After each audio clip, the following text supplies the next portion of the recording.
Hi, my name's John, and this is my cohort for today. This is Holly. Hello, nice to meet you. And today we are actually going to be discussing a process for making theatrical masks, just the basics of it, to learn how to construct, how to clean up, and how to finish the project.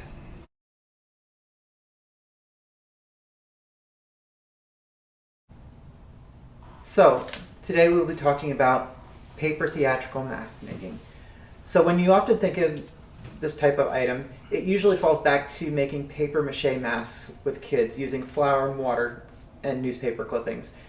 It turns out to be sort of this non-distinct, oval, alien-shaped kind of thing that you glue all sorts of glitter and feathers and whatever else the children decide will look funny and cute on it, and then they wear them around until they destroy them. What we are actually discussing today, it's still paper mache, but this is actually a more durable creation, and it is something that is for multiple use.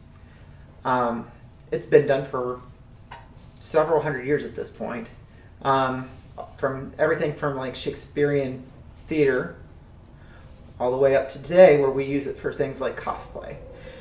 But masks have always been used on a more serious spiritual level in ritual performance or ecstatic plays. So these are what we're going to be working on today. If you want to look into the less strenuous, the easier paper mache with the balloon, there are probably tons of other videos out there that show you how to do that with kids. This is a bit more adult and a little bit more complex. All right. Well, to go ahead and get things started, I just wanted to discuss a few examples that I have here on the table of those various uses that I discussed before for theater, for religious, and for cosplay purposes. Each one has a little bit different reasoning behind them, and you'll notice it with the design of the mask itself. We'll go ahead and start with this one right here. This is a theater performance mask. It is something that you would see with people up on a stage or at a distance. If you notice the coloring and the shading on it, it's been made to make those deep designs so that when you're far away, you can see the mask and see the different shades and things that are in it. Now, if you want to take a look at a couple things here, look at the eyes and see how wide those eyes are. That allows you to see the actor underneath the mask, so you can still see their eye expressions, as well as it being only down to the lip, so you can still see the jaw and the mouth when it moves. This is so that the actor can perform, and you can see the expressions that they're giving to the character that this mask represents.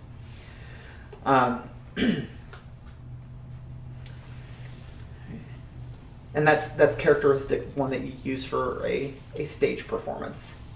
Now, the two that are right here in the center, these are actually from Venice, Italy, and they used these for an event called Carnival. It's sort of like a Mardi Gras kind of thing for Italians. I'm sure that's probably wrong, but it's close enough. It gives you kind of the idea of what they used it for. If you'll take a look, neither one of them seem to have a personality of their own. These are actually meant more to be sort of a decoration as opposed to having a life of their own. It's something that you wear with your costume when you go out to do the celebrations. When you look at the back of them, you will notice that the inside of this does not look like paper. It is actually plaster finish that is on the inside of them. It's very characteristic of any of the Carnival style masks. And they can be anything from this one's really a thicker, heavier one, to this one right here is much more delicate, and it's a little bit thinner in the way it's made, but it still has that same inside for it. And again, like I said, these ones are simply, they're decorative. So you would, when you're not using it, you would hang it up so that people can see it. The one that's here on this end is actually from a Renaissance fair. It's kind of a blend between the carnival and the stage performance. You'll notice the eyes are still wide, and the bottom, the mask would not interfere with somebody being able to talk. Usually things like makeup or other sorts of prosthetics would be added to give it the effect that would need around the mask. But this way you can still see the person's expression, and it's to give life to the character that you're portraying at the Renaissance Fair. So it's not for a stage performance, but it is sort of for a performance itself. Now the last one that's over here, with the fur and stuff on it. This one is actually more made for a cosplay character performance. This is when you go to like a convention as a specific character, and you would make a mask to mimic the face of one of your favorite characters when you're there. Notice it's a little hard with the fur, but again, the eyes are more lengthwise, so hopefully you can still see the expressions there. And this one is specifically meant to where you can still see the jaw underneath, so when someone talks, you would still be able to understand them, and they can express through their mouth expressions.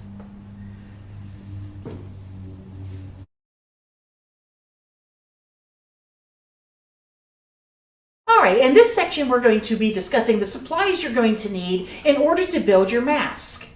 Now I have a list here of how many supplies that we are actually going to use.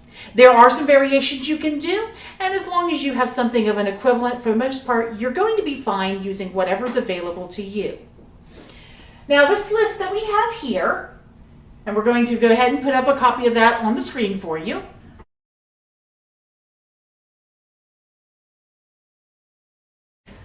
This list starts out here with tools, starting with water containers. In every step, you're going to need some form of water container of a different size. When you're working with your plaster cloth, when you're doing your clay work, when you're doing some of your cleanup from the paper mache, and also to soak the paper. You're also going to need a container for your paints, as you're going to be using water-based or acrylic paints. The second item that you may need is a board. This is what you're going to put your base form on while you're doing your clay preparation. This just makes it easier for you to move it around, and also so you don't accidentally adhere it to the table that you're working on. Clay tools, of course, are going to be useful. And in the case of clay tools, you have a lot of options. And I do mean a lot of options. You don't necessarily need to have professional tools. You can use a straw if that's what you need to make a shape or to get into a certain space. You can even use toothbrushes in order to get texture. A little bit of a cookie cutter will make a great shape that you can use with your clay. Or if you have them available to you, you can get the professional tools that are available at any craft store, and sometimes even at your local department store. The next item that I have listed are scissors. You're going to be using these when you are cutting your plaster cloth and other items, but when you get to the paper mache section, do not use them. You want to have rough edges there. Also, you're going to be using that when you are finishing your paper mache to trim up the edges, as well as using a hobby knife in order to cut out eye holes, nose holes, and mouth holes if you want them. Next, we have sandpaper. This is going to be in the plastering section in order to help finish up the plaster, because when it goes on, it's going to be thick and rough. Plastic sheet or garbage bags. These have a couple of uses that you'll be finding through this different process. When you're doing your casting of the head, you want to cover up and protect your clothes. You may also be using it to protect your flooring. But the other part is, while you're working on your clay, if it's going to last more than one day, or if you're going to need to step away, you need to cover the clay to keep it from drying, to keep it malleable. We have paper towels listed here, not just for cleanup, but also to keep your eyebrows or eyelashes, or if you have a beard, that out of your clay and out of your plaster to keep from pulling them out. We have plastic bags listed to protect your hair, again from the plaster, or if you do not have the plastic sheeting to cover your clay, you may use that as well, though it does run a little small, so you may need more than one. A sponge is used to add more moisture to your clay and also to help with smoothing. This is not necessary. You can use paper towels for this or cloth. Paint brushes, of course, to do the painting at the end, or you can also use those for clay smoothing. Now if we go into the consumables, plaster and plaster cloth are going to be used to make the base form in order to build your clay on top of. You could also use some of the plaster in other applications, but we have a better recommendation for that. Just hold on for a bit and I'll show you. We also have petroleum jelly or coconut oil. These are put on your skin when you're doing your casting. That keeps the clay and the plaster from sticking to your skin. Also, when you are doing your papering on the clay, you'll put down a layer of petroleum jelly or coconut oil to make it easier to remove the paper from the clay when you're finished. If one or the other does not work for you, any sort of solid oil will work as long as it is not an irritant to the skin. Clay, of course, for the build to make your sculpture. Paper bags are what you're going to be using. And I've forgotten to show you any of the examples here, but I'll go back. The paper bags you're going to be using come from your grocery store, from your food establishments, any place like that. As there are different textures, you can use them to shred up and actually make your paper base form that your actual mask will be made of. Wallpaper paste is what you're going to be used to put them together.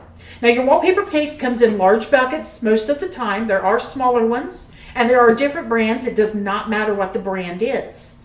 Or if you don't want this much, if you're only doing one, you can actually use paper mache mix or paper mache medium.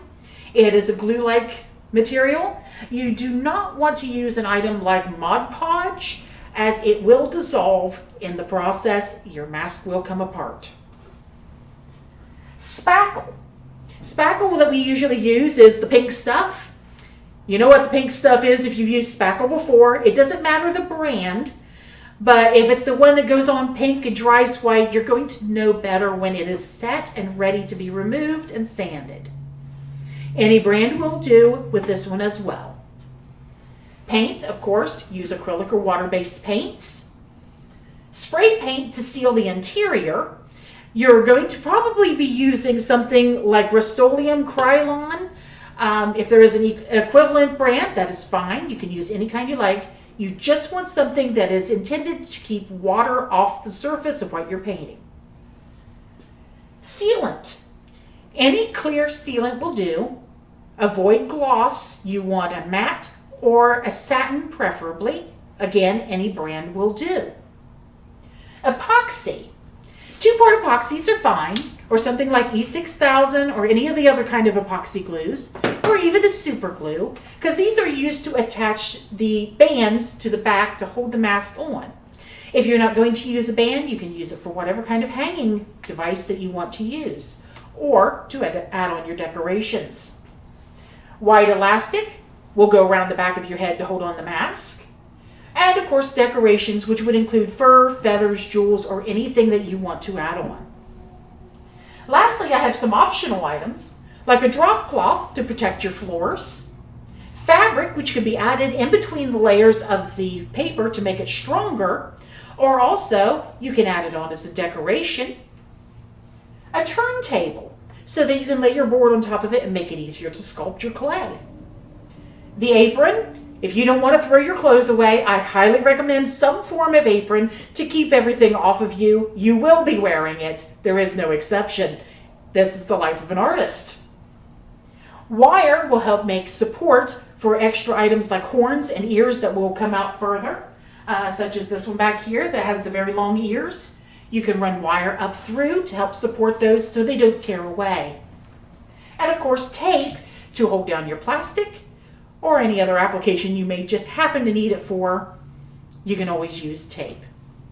Now some of the supplies that I have shown here, we've got some of the sandpaper. You're going to start out with maybe a 150 or so. You can go finer, you can go rougher depending on what you need. I've already shown you the clays, the adhesives, the spray paints, petroleum jelly, which of course most of us are familiar with Vaseline, but it does not matter the brand. Clay that you use can be air dry if you're going to do just one mask and do it in a very short amount of time. But if you're going to do something intricate, I do recommend that you get a low grog or no grog porcelain clay. And no, it won't be fired, so it does not matter what cone it is. Also, when you are working with these materials, many of them would be toxic for breathing, so you may want a mask of some sort. If you can, get a ventilated mask with a filter, but a standard mask will do in a pinch if you're only going to be doing 1 or 2 masks. If you have other ideas as far as what kind of materials you would like to use, feel free to experiment. You, of course, can't cover everything in one video, but it's not a problem to go ahead and try out new things. All right, so now we're at the point where we need to give you the step-by-step of how you're going to do your mask that you're creating. We will also insert this into the video, but there is the 5 steps of the process.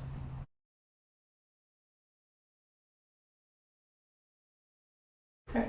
Your first step, the examples that are here, this is for your building of your base form. It's casting of the form. The second step that you will have is using clay on this form to actually build your design onto that you want to make your mask look like. Step 3 includes the wallpaper paste or paper mache mix and shredded pieces of paper that are going to form the body of your mask that you're making.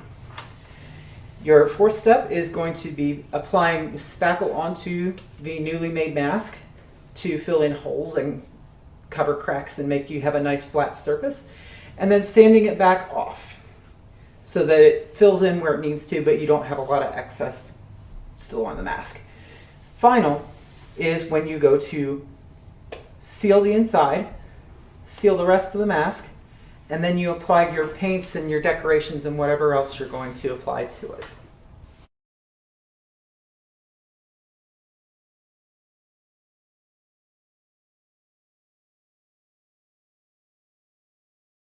All right, so going into the first step of this as forming the base of what you're going to build your entire mask on.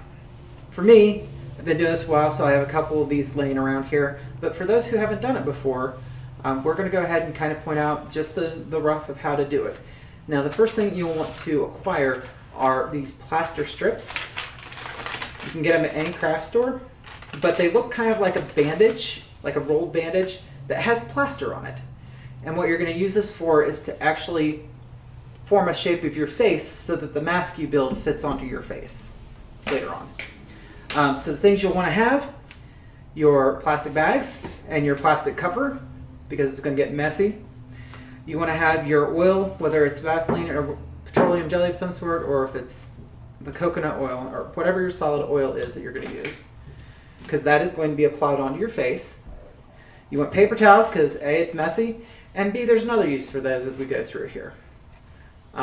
So let's go ahead and go to the first steps. For the plaster strips, you're going to need hot water, not real hot water, but just hot water, and the strips. You're going to cut them into different sizes and shapes, and they are going to be applied onto the face. The magic number for this, whenever you have to do layers in this project, is at least 3 layers. So full layers for the paper, for this, anything. So keep that in mind. Holly is going to go ahead and kind of give you some tips on how that should be laid out on the face. And when you're doing your plaster strips, you're going to actually be making a few different shapes, thus the scissors that we were talking about earlier in supplies. You're going to be doing some long strips, just basically about 1 inch or 1.5 inches wide, of a decent length, anything that's comfortable for you to work with. If it's going to be very long, it's going to be difficult. Keep it comfortable. You're going to have some shorter pieces as well. You're going to want some triangle pieces to fit in around nose areas, and maybe even some little squares and scraps. A little bit of variety is going to help you out a lot. You're not going to need very many of the larger pieces, but you will use a lot of the smaller ones. Now, these long pieces, the first thing you're going to use them for are going to be the support areas. The support will mostly be around the edges, right here along the back, all the way around to give some strength to the frame of the mask. Because this is actually going to be the mold that your form is made from. You're going to have some that are going to go across the nose, all the way across, so they actually connect into that edge piece. You're going to have some that go all the way down the nose, the chin, and the lips, pressed into the creases. So as this is coming along, it's going to come around through here. It's going to go right down into these little nooks and crannies, all the way down, so that it connects together like a mesh. You'll do them across the nose, across the eyebrow, above and below the mouth. Now, when you are filling these in, you do want to be sure to leave the mouth and eyes to last. This is for the comfort of the person who you are using as the model, and also allows them better breathing. You would do the eyes next to the last, then the mouth, and when you do the mouth, make sure the lips are slightly parted because you want that shape there too, especially if you're going to be doing 2/3 masks, because that tells you your stopping point. Okay, so usually these dry pretty quickly, and it's something that you can go ahead and do just in an afternoon. When we originally learned how to do this, we were in college, and so it was within a 2-hour span of time where we had to work on everything. So it's kind of nice nowadays to be able to do it leisurely as opposed to rushing to do it at the last minute. The next step that you're going to do once these have dried on the model's face is to carefully remove them from the model's face and set them down and let them dry on the inside as well, so that you have a complete project and you're ready for plaster to be poured into it. Now, we're not going to go over the big details on how to make the plaster and what to do and all that sort of stuff. If you need that, there's instructions on the package. There's also videos out there that can show you how to appropriately mix plaster. Once you have mixed the plaster up, you will take the mold that you have now. You're first going to want to make sure that the outside is plastered so that there are no holes.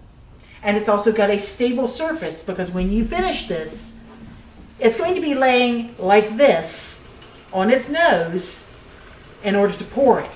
So make sure you have a squared space. Once the outside is hard, you'll make another mix to fill the inside to actually make this form. And normally the plaster, once you have poured it into the mold itself, usually you want to leave it sit about a day or so. It may dry faster sooner, but you don't want to risk it because you might lose some of the details. You could break things on the inside if they're not all the way done. So after about a day, you can go ahead and test it to see if it'll come away. It should pull away itself if it's completely dried out. If you're not certain if it's dry, feel it. If it's still hot, do not remove it. It's still going through the chemical process. Okay. And once you have pulled it out, you're not going to sand it. You're not going to do a whole lot of that unless you see that there's a problem that needs fixed a little bit maybe. But when you're done, you should have a copy of your face or very close to it that looks about like this. Now, the one detail to make sure of is when you're letting it dry after you've poured it, to make sure that you apply a piece of heavy wire, like from a coat hanger or something along those lines, that kind of texture, into the plaster while it's drying, so that it's easy for you to pull it out of the mold and you can actually hold it and manage it without any problems.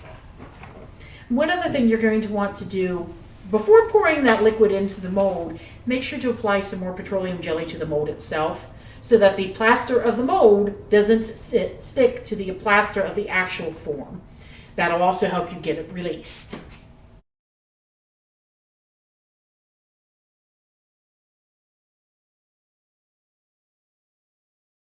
In this step, we will be sculpting the clay for your mask. I'm going to show you first here some of the idea of what we're doing, and then I'm going to actually show you the application of the clay. Before I do that though, the clay that you use can be air dry if you are only doing this in a quick setting, maybe within a day. But it is preferable that you use a low grog or no grog porcelain clay, which is the same sort you would make plates or bowls or that sort of thing with when you were doing throwing. You want low grog, which is the grit, because you don't want that grit showing up into your masks. And it's also going to allow you to reconstitute the clay when you're done. This is not a one-use type of item. If you're using the porcelain clay, you can actually take the finished pieces, throw it in a bucket of water until it breaks down to a slurry, which is the liquid clay. You can strain it out, and then you can re-dry it and reuse it for more masks. That way you're not going to be spending a lot of money on something that does not need to be wasted. Now when you're doing your masks, the first thing you're going to want to do is lay out the nose, because this is going to set up the balance for the rest of the mask. It's also going to allow you to make sure that you have everything sitting in such a way that it looks proper. Now when you're doing your nose, of course, if you're looking straight on, it's going to just look like a nose. Sorry about that. When you're coming out here and working on the side of it, you're going to see the rest, where you're going to know if you line it up properly, it's going to look correct, or too high or too low. Get your nose lined up first. It's also going to be the structure that helps hold on the rest of the clay while the rest of the mask is being made. After the nose, you can build up the eyebrow, lips, chin, and any extraneous pieces like horns, ears, etc. Now, with the clay, you're going to want to have some water available, because working clay with wet hands is a lot easier. It doesn't have to be hot or cold, just keep it at a comfortable temperature for your hands. You'll get your clay and you'll get it worked so that it's nice and soft and it doesn't crack when you work it. If it is cracking, add a little bit more water.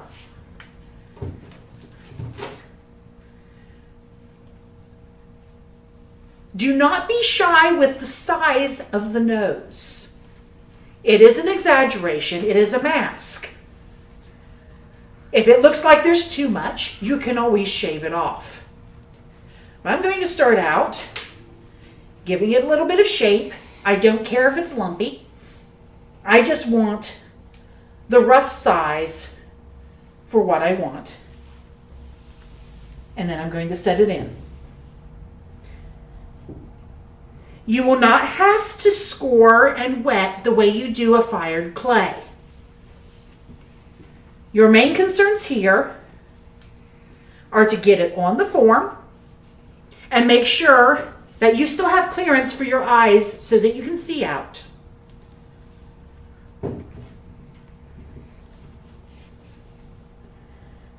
A lot of this is just going to be getting the form set. So if I were doing a mask like Schnoz, the green one that was at the beginning, with the very large nose, here's what we're going to start out looking like. As you can see, it protrudes pretty much the way that does. You can still see your brow line. You can still see around the nose. It does not cover the lip. From here, I make a couple of little balls because your nose has the shape here. You're going to build those out, press them into place, start building in where the nostrils will go. You turn this one this way, you can watch what I'm doing.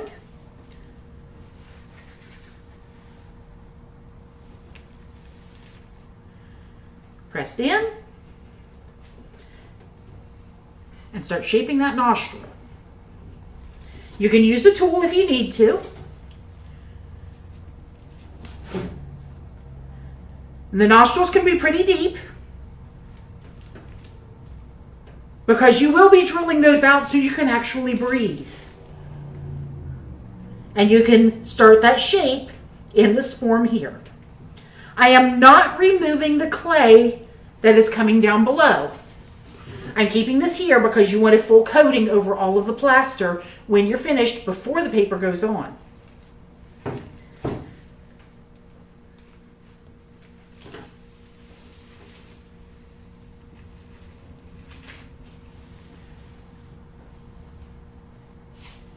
Should you need to work your clay a little bit more and kneading it in your hand does not work, if you have a board, you can press it out like dough.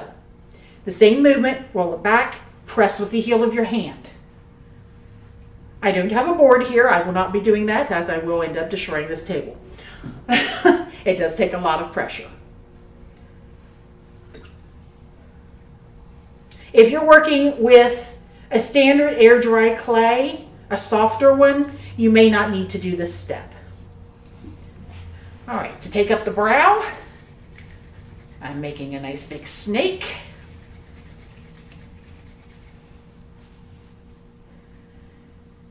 Cinching it down in the middle.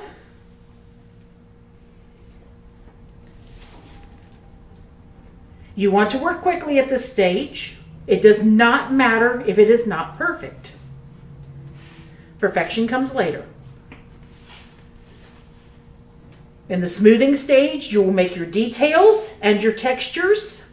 Any textures that you add on need to be exaggerated, because otherwise, when you put in the paper, they will be lost.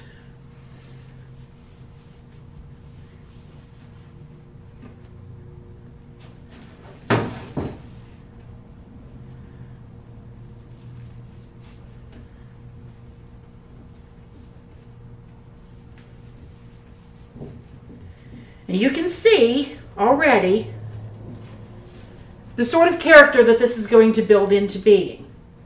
With the heavy brow, there's a little bit of an expression already. The long nose, I can build the chin out, the lips to any shape that you're wanting. Just be sure that when you are working the lips, that the line ends in the same space as the actual line of the mouth in order to line up properly for either a 2/3 mask to speak or a full mask to give you another air hole, because you can make a little cut down in there to allow yourself to breathe better. You'll continue until you have completely covered the mask or the base form. And then once that is done, you can use your finger, sponge, or brush and begin smoothing down the mask. As you can see, it smooths down pretty quickly. Primarily, you don't want any lumps or bumps because they will show through on your mask. Once this stage is done, you will be able to begin papering with it still slightly moist, but not wet. If it's this wet and it's slimy, you're a little too soon. Just wait a little while. If you're going to add in horns or large ears, you want to add in a little bit of support, but not a lot. Nothing permanent like wire at this time. You just want enough there that it's going to stay put until you are done through the papering process. Now, you might have a few extra questions as far as the sculpting of the clay. You can send those questions through to us. John or I will give you an answer on them. If one of us doesn't know, I'm sure the other one does. And we'll try to get back to you as quickly as possible. I do recommend that you use some form of reference of an idea of what you would like the mask to look like. Either get some pictures that are already finished of something of an idea you want, or you can actually draw this out and try to match it from there. And if you do a front and side form, if you're drawing, that's going to help you the best. So as far as sculpting goes, that's pretty much all there is to it. It's a very simple process. And once this is ready, if it doesn't fall apart on the form, you can reuse it.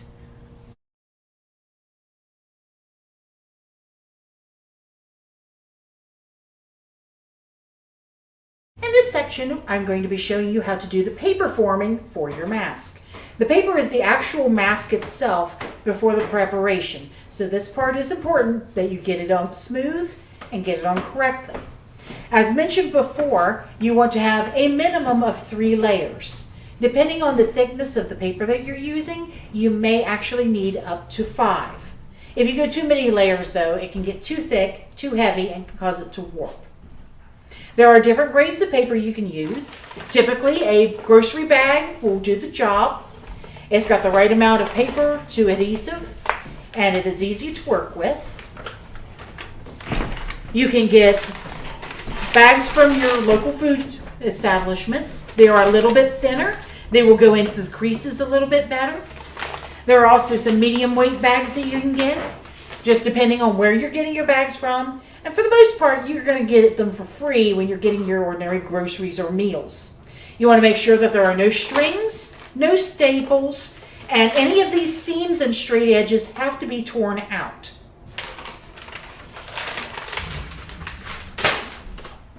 That's a trim point.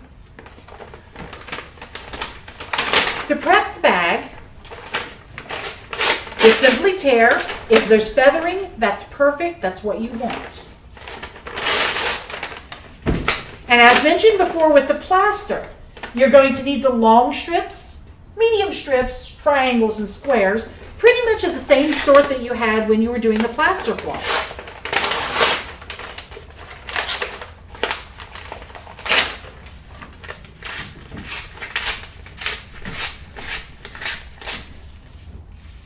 Here I have strips that are roughly an inch to an inch and a half in width. Get rid of any finished edges, because those will show up through your plaster. It's best to soak the paper in lukewarm water. You don't want it to be too hot, but a little bit warmer sometimes does let it go a little bit faster. You also don't want to over soak it. It can come apart when you're trying to use it. Let's soak a few pieces here. Once the paper is nicely saturated, you're going to take some wallpaper paste on your fingers. And yes, this is going to be a little bit gross, but get used to it. You'll be fine.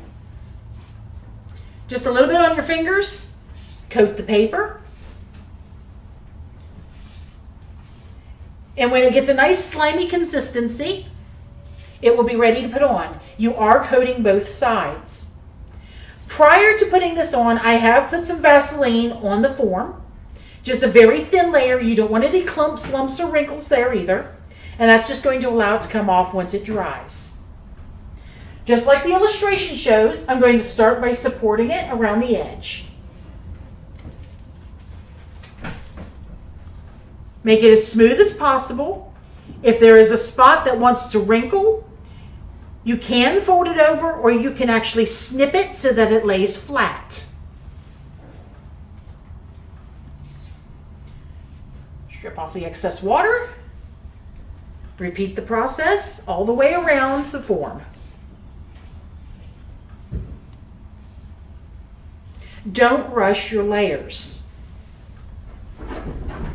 Go ahead and make a single layer over the entire form before you start the second on any section. If you make one area much thicker than the others before you start them, it can cause a malformation, and it will make it really, really hard to work with. And a couple more to make it the rest of the way around. You can also have your paper pre-torn and ready to go. Just a little something to do while you're sitting around watching your anime.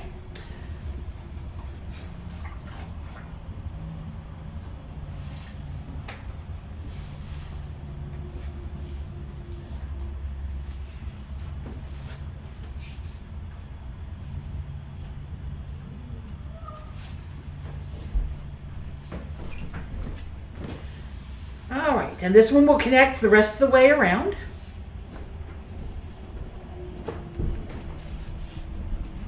There will be slippage occasionally when you first lay it down. That's all right, because your next layers are going to support it and tighten it up. So I have the outside support made. Next, just like with the plaster cloth, I'm going to take it up around the nose, get into each little nook and cranny, and make sure to work it down in. All the way in as far as you can get it, all the way down to connect both sides. With spaces like this, I'm going to use these smaller chunks of this kind. You can even tear them down smaller so that you can get in to the very tight spaces and catch as much detail as possible.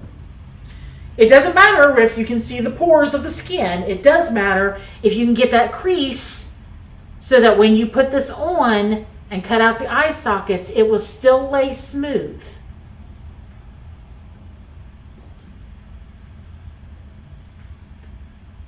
Your first layer is gonna argue with you. Don't worry, just keep working it.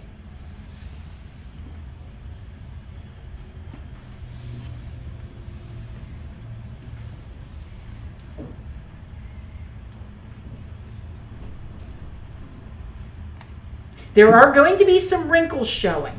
That's why we do the plastering.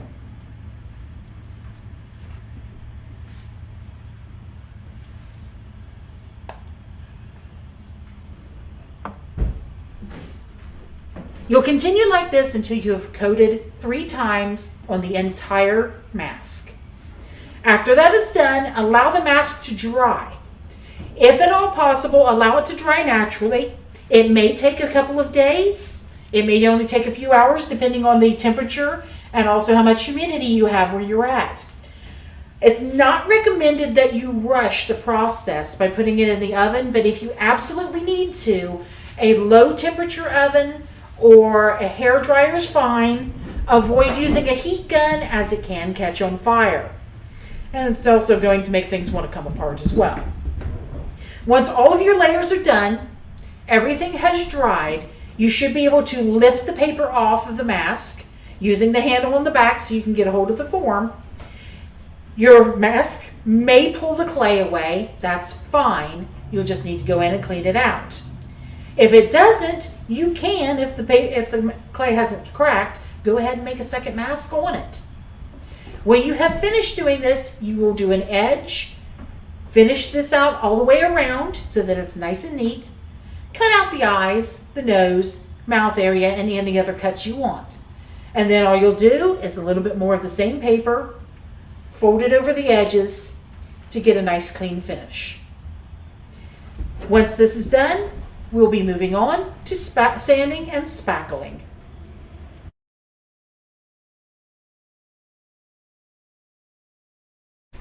All right, so now we're up to step 4, spackle and sand.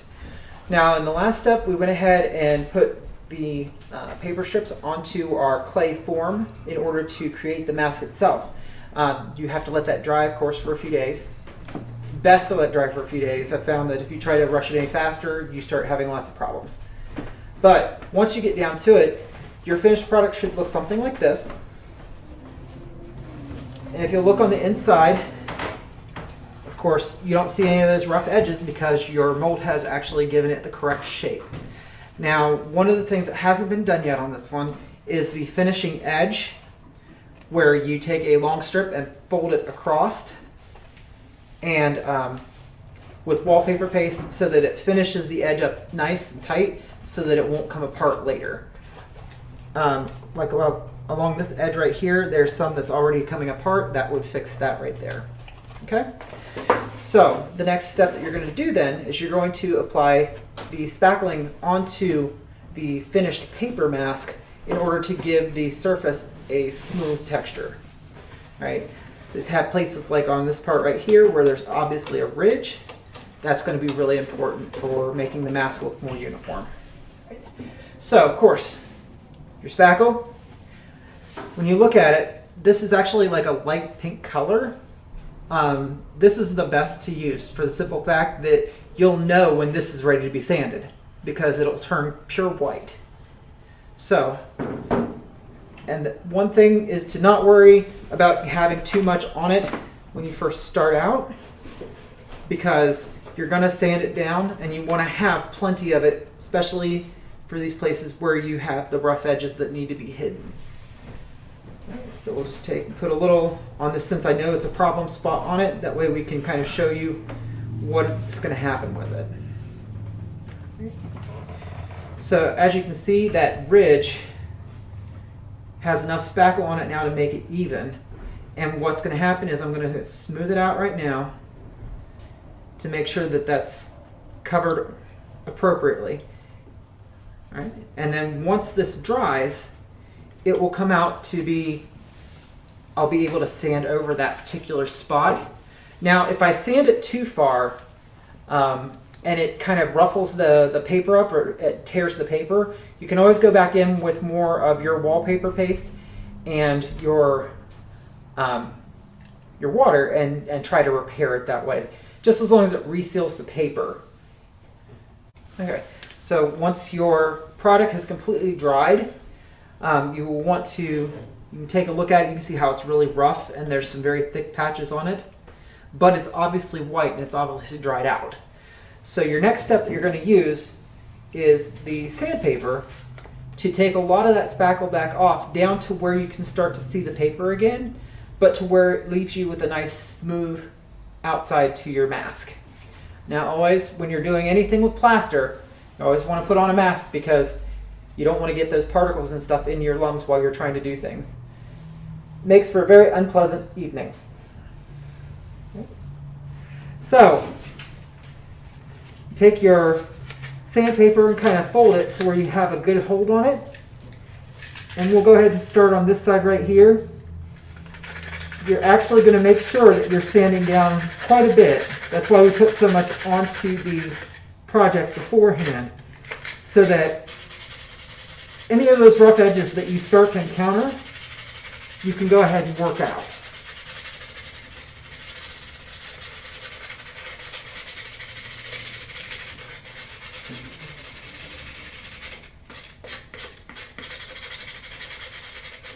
All right, and as you can start to see in this spot, I'm actually starting to see some of those edges that are standing up. And you're starting to see paper show up on the item.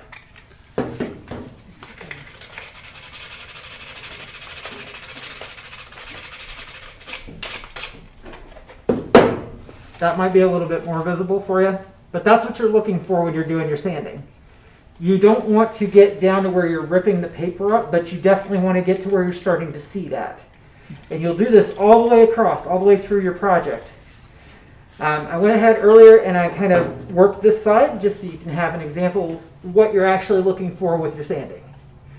See where these edges are, where the paper obviously stuck up higher in certain places. But now I have this nice even surface to go ahead and finish and paint.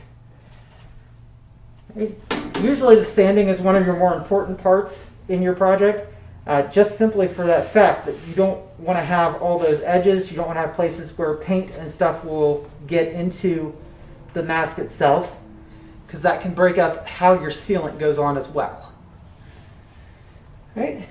And for the last part of it, we'll be moving on to the more important details, the decoration.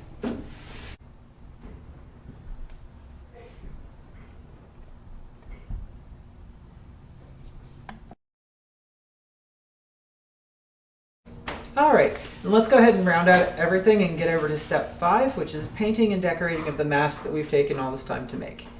Now, most of the time, your standard is that people are going to want to paint their masks. And there's nothing wrong with just doing a plain old paint job for your mask, but if you are doing it for a performance or for a stage show, there's a particular way that you actually do need to paint those. If you want to take a look here, this guy, he's a little old, so bear with that on him. But I'll go ahead and show you the finishing process, and then I'll talk a little bit about his paint job. Now, if you look on the back, you will see that there is a gray paint all over on the inside of the mask. That is a waterproof paint, usually an outside furniture paint of some sort. And what that does is prevent sweat and oils and things from getting into your mask and ruining it or causing it to fall apart. So that is the final stage in the actual mask construction part of it. But it's very, very important that you get it done and make sure that you have it completely solid inside. Now, after the paint from the inside has dried, you're going to move on to decorating the outside. And in so doing, you're going to be using acrylic or water-based paints. You can use any craft paint, any brand. Or you can also use varnishes. Just make sure that you avoid any glossy or shiny varnishes, because the gloss will take away any of the depth from the shadowing and highlighting. Once you are done doing that painting and it has fully dried, you're going to seal them with a satin or clear finish. Anything that is waterproof will work. That can work on paint, wood, or paper. Just a simple spray and it will seal everything in and keep it permanent. Now, like I said, usually you're going to want to go ahead and do a paint job of some sort to your mask, but there are many ways that you can go ahead and do that, do those decorations for that mask.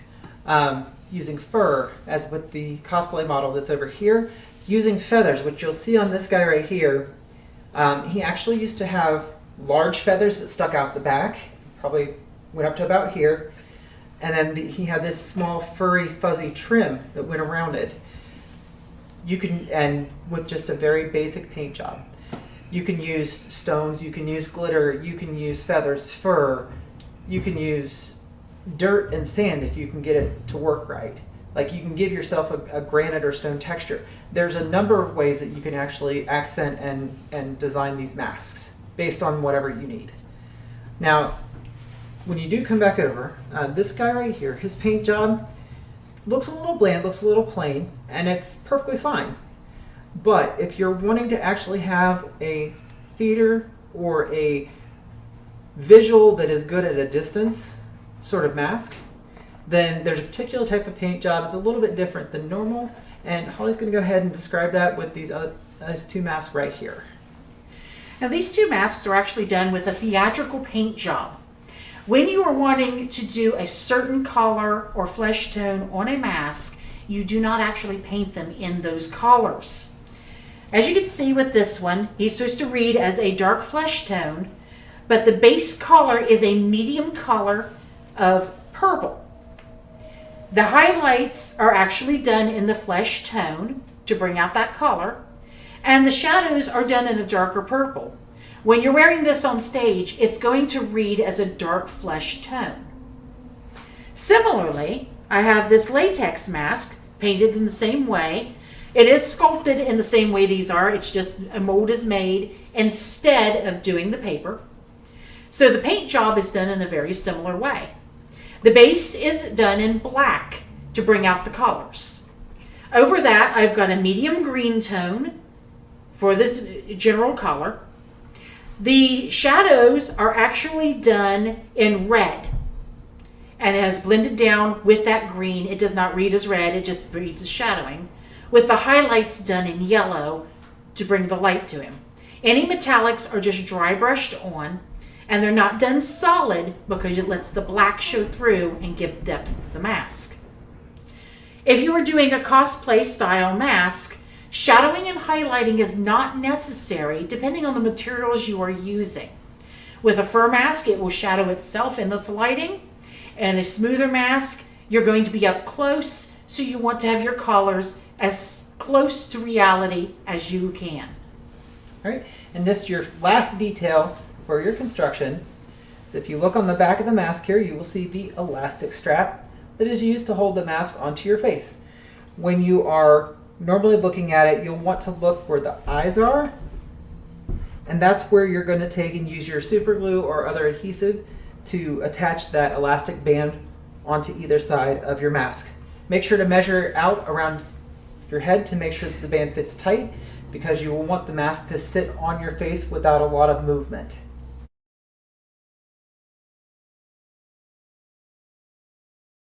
And that would be all for today. Thank you for joining us on our theatrical mask basics video. Again, those 5 steps: casting the form, sculpting the clay, paper forming, spackle, sand, paint, and decorate. And that is the steps to get yourself a really good theater mask, or for any rituals, or for any just costumes that you're going to do. I also want to take the time and thank Holly for joining me in this video and being a huge help. I also want to thank my video crew for assisting, Bernie and for Jeremy, both. Jeremy for also doing directing. If you have any questions, please feel free to leave those in the comments section, or you can also try to message us directly, either way, and we will go ahead and try to answer those questions for you the best we can. All right, thank you very much.